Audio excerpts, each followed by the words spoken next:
ওভেনে ঝামেলা ছাড়াই চুলায় রেডি করে ফেললাম এই মজাদার পিৎজা। আপনারা অনেকে এই পিৎজা রেসিপিটা চেয়েছিলেন, আজকে দিয়ে দিলাম। আমি এখানে ইস্টগুলো অ্যাক্টিভেট করে নিছি, 3 চামচ চিনি আর 3 চামচ ইস্ট হালকা কুসুম গরম পানি দিয়ে অ্যাক্টিভেট করে নিছি। এখানে নিয়ে নিলাম ময়দা, দেন স্বাদ মতো লবণ আর অলিভ অয়েল। আপনারা চাইলে নর্মাল তেলও ইউজ করতে পারবেন। এবার ইস্ট দিয়ে আর একটু কুসুম গরম পানি দিয়ে ডোটা রেডি করে নিব।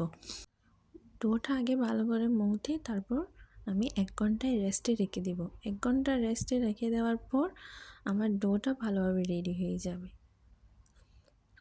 দেখছেন আমার ডোটা রেডি হয়ে গেছে। এবার আমি পিৎজার জন্য ডোটা আরেকটু ভালোভাবে মেখে নিব। দেন একটা ডো নিয়ে নিব। আমি এখানে একটা বেলনের সাহায্যে বেলে পিৎজার রেডি করলাম। আপনারা চাইলে হাতও রেডি করতে পারেন। আমি বেলুনের সাহায্যে বেলে রেডি করে নিলাম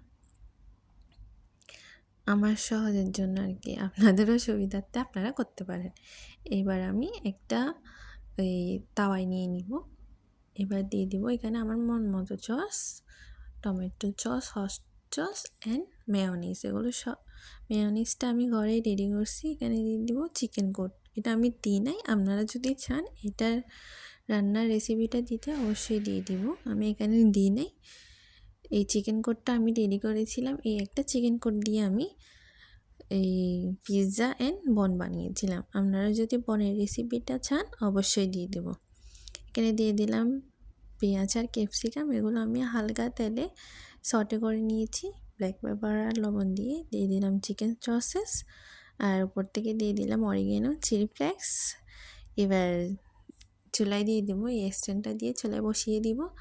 আমি চিজ দিতে ভুলে গিয়েছিলাম, পরে মনে পড়লো। তারপর চিজগুলো উপর থেকে দিয়ে দিব।